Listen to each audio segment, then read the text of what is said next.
अस्सलाम वालेकुम बेटा। आज हम चैप्टर शुरू कर रहे हैं। बड़ा क्रूशियल से चैप्टर है। चैप्टर नंबर 4 है सिंटैक्स बुक बोर्ड न्यू जो आई है। कुछ चीज़ें इसमें न्यू भी इंक्लूड की है। ये चैप्टर बहुत ज़्यादा भारी है, वजनी है, मतलब कि मुश्किल तरीन चैप्टर आपकी पूरी बायोलॉजी का। तो पूरा लेक्चर बेटा सुनना पड़ेगा, और वरना ये डायरेक्ट आपको समझ नहीं आएगा, ठीक है। और एमडीकेट के लिए तो बहुत मोस्ट इंपॉर्टेंट एमसीक्यूज यहाँ से निकलने वाले हैं, ठीक है। तो बेटा बायोएनर्जी की डेफिनेशन क्या होती है? जिस तरह से आपने लॉ ऑफ थर्मोडायनेमिक्स पढ़ा हुआ, जिसमें क्या होता है, एनर्जी की ट्रांसफॉर्मेशन होती है from one form to another. First law of thermodynamics यही ना। लेकिन अगर यही चीज़ अगर लिविंग ऑर्गेनिज्म के अंदर हो, एक एनर्जी का किसी दूसरी एनर्जी में क्या हो जाना, कन्वर्ट हो जाना, लेकिन किसके अंदर, लिविंग सिस्टम के अंदर, एक लिविंग ऑर्गेनिज्म के अंदर, तो उस मैकेनिज्म को हम कहते हैं यहाँ पर बायो एनर्जेटिक, ठीक है भाई। बायो एनर्जेटिक का मतलब क्या होता है? Transformation of energy from one form to another within a living system, ठीक है भाई। अब जो बायोएनर्जेटिक है, यानी कि हमारी बॉडी के अंदर एनर्जी की ट्रांसफॉर्मेशन है, वो दो चीज़ों में हो रही होती है असल में। अगर वो प्लांट की बात की जाए तो प्लांट जो है, जो मोस्ट कॉमनली एनर्जी ट्रांसफॉर्मेशन कर रहे होते हैं, वो फोटोसिंथेसिस कर रहे होते हैं। कैसे? वो सनलाइट को यूज़ करते हैं और उससे ग्लूकोज बनाते हैं। Sunlight is a light energy and glucose is a chemical energy. तो प्लांट चेंज कर रहे हैं किसको, किसके अंदर, लाइट एनर्जी को केमिकल एनर्जी के अंदर, ठीक है। और जो रिस्पायरेशन है बेटा, ये भी एक ट्रांसफॉर्मेशन ऑफ एनर्जी का प्रोसेस है, जिसके अंदर क्या करते हैं बेटा, हम ग्लूकोज को यूज़ करते हैं और उससे हम बनाते हैं एटीपी, यानी कि, और एटीपी को यूज़ करके हम अपनी बॉडी के सारे फंक्शन परफॉर्म करते हैं। तो ये भी एनर्जी की ट्रांसफॉर्मेशन है ना बेटा। ग्लूकोज एक केमिकल एनर्जी और उससे एटीपी बना, एटीपी को हम यूज़ करेंगे। अब वो energy as a mechanical energy भी यूज़ कर सकते हैं हम, कोई मूवमेंट कर लेंगे उससे, कोई आवाज़ निकाल देंगे, साउंड एनर्जी में कन्वर्ट हो जाएगा, देख लेंगे। तो ये सारी चीज़ें एनर्जी से ही हो सकती है, तो पॉसिबल तो वो रिस्पायरेशन कहलाती है, ठीक है। तो use of glucose, break down of glucose to release energy with the help of oxygen is called respiration and photosynthesis, क्योंकि हमारा आज पूरा टॉपिक ही फोटोसिंथेसिस का है। तो पहले तो फोटोसिंथेसिस बहुत बड़ा लॉन्ग सवाल आता है पेपर में, ये बात याद रखनी है। फोटोसिंथेसिस 2 स्टेप्स में होती है, वो हम डिस्कस करेंगे अभी। 2 स्टेप्स कौन कौन से हैं, ठीक है। सो फोटोसिंथेसिस का जो बेटा प्रोसेस है, आप सब जानते हैं, थोड़ा बहुत पढ़ के भी आए हैं। तो फोटोसिंथेसिस का प्रोसेस है क्या असल में, इधर देखें। सो बेटा एक ऐसा अमल जिसके अंदर क्या हो रहा होता है जी, ऐसा अमल जिसके अंदर क्या हो रहा होगा, कार्बन डाइऑक्साइड और वाटर को हम क्या कर रहे होंगे, यूज़ कर रहे होंगे, और उससे क्या बना रहे होंगे, ग्लूकोज बना रहे होंगे with the help of sunlight and chlorophyll.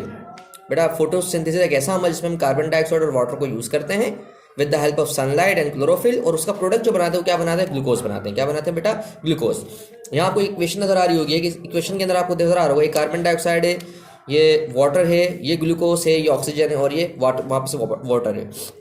बेटा कुछ बुक्स के अंदर आपको ना वाटर जो है 6 लिया हुआ मिलेगा, ठीक है। हमने 12 लिया हुआ है, तो आपकी न्यू बुक के अंदर 12 है, पुरानी वाली बुक में 6 लिया हुआ था। तो अगर जब आप यहाँ पर 6 लेंगे, तो यहाँ पर फिर 6 तो नहीं, 6 वाटर मजीद दोबारा नहीं लेंगे। अगर आपने यहाँ पर 12 वाटर लिया हुआ तो बेटा 6 वाटर तो यूज़ हो जाएंगे ग्लूकोज बनाने में, लेकिन 6 दोबारा से वापस उस साइड पर भी आ जाएंगे। तो अगर आप यहाँ पर 12 ले रहे हैं तो वहाँ पर 6 लिखना ज़रूरी है वाटर को। तो बेटा इसमें जो कार्बन डाइऑक्साइड और वाटर, असल में फोटोसिंथेसिस एक ऑक्सीडो रिडक्टिव प्रोसेस है, यानी कि मैं कह सकता हूँ एक रिडॉक्स रिएक्शन है, एक ऐसा रिएक्शन जिसके अंदर ऑक्सीडेशन भी हो रही होती है और रिडक्शन भी हो रही होती है, ठीक है भाई। So photosynthesis is a redox reaction, पहला एमसीक्यूज याद रखना है यहाँ से। अब जब कभी कोई वो रिएक्शन होता है, रिडॉक्स रिएक्शन होता है, उसमें ऑक्सीडेशन भी होती है और रिडक्शन भी होती है। तो याद रखना पेपर में एमसीक्यूज क्या आएगा बेटा, कार्बन डाइऑक्साइड क्या होता है, इसके अंदर रिड्यूस होता है। तो कार्बन डाइऑक्साइड की क्या हो रही है, रिडक्शन हो रही है, और वो रिड्यूस होकर कन्वर्ट हो जाता है किसके अंदर, ग्लूकोज के अंदर। देखो यहाँ पर कार्बन डाइऑक्साइड के तो ऑक्सीजन लगा हुआ है और वहाँ पर ऑक्सीजन निकल गया है, ठीक है। तो यहाँ पर रिडक्शन हुई है, क्या हुई है बेटा, यहाँ पर रिडक्शन। और वाटर बेटा यहाँ पर क्या होता है, ऑक्सीडाइज होता है, और ये ऑक्सीडाइज होकर किस में कन्वर्ट हो जाता है, ऑक्सीजन में रिलीज कर देता है। कुछ हाइड्रोजन इस्तेमाल यहाँ हो जाता है, और उसका जो ऑक्सीजन वाला पार्ट है वो रिलीज हो जाता है इन्वायरमेंट के अंदर।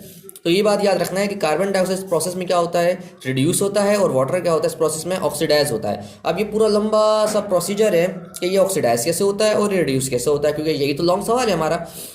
अच्छा, पेपर में एक और जो की पॉइंट्स हमारे, वो की पॉइंट भी देख लें। की पॉइंट्स बता दिया मैंने कि कार्बन डाइऑक्साइड इस प्रोसेस में क्या होता है, रिड्यूस होता है, और वाटर इस प्रोसेस में क्या होता है, ऑक्सीडाइज होता है। बेटा एक बात याद रखना, जो खुद रिड्यूस होता है ना, वो दूसरों को ऑक्सीडाइज करता है। मिसाल के तौर पर अगर एक कंपाउंड अपने अंदर से ऑक्सीजन को निकाल दे, तो खुद तो वो क्या हो गया, रिड्यूस हो गया, खुद तो क्या हो गया, वो रिड्यूस, क्योंकि उसमें से ऑक्सीजन निकल गया। Loss of oxygen is called reduction. बेटा 3 किस्में आपको ऑक्सीडेशन रिडक्शन की आनी चाहिए ना। एक तो क्या था, loss of electron is called oxidation, loss of electron is called oxidation, gain of oxygen is called oxidation, loss of hydrogen is called oxidation. तो बेटा क्या था, loss of electron loss of electron क्या है बेटा, oxidation, gain of oxygen is called oxidation, और loss of hydrogen is called oxidation, ये बात याद रखनी है। फिर रिडक्शन क्या है बेटा, इसका उल्टा, gain of electron is called reduction, loss of oxygen is called reduction, and gain of hydrogen is called reduction. मैं फिर से रिपीट करता हूं बेटा कि addition of electron is called reduction, फिर loss of oxygen is called reduction, ये अपने पास लिख लीजिएगा, and loss of addition of hydrogen is called reduction. तो बेटा ये ऑक्सीडेशन रिडक्शन याद रखना है।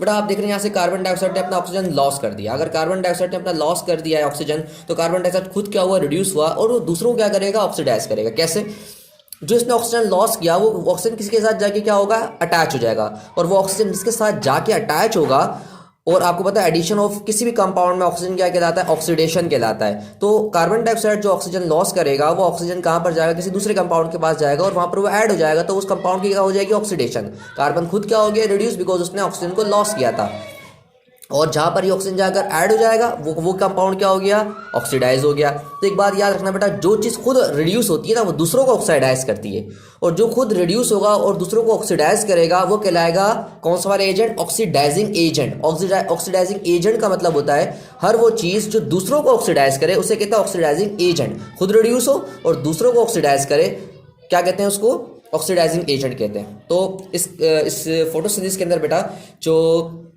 कार्बन डाइऑक्साइड खुद रिड्यूस तो हो रहा है लेकिन एक्ट एज ऑक्सीडाइजिंग एजेंट कर रहा है, ठीक है जी।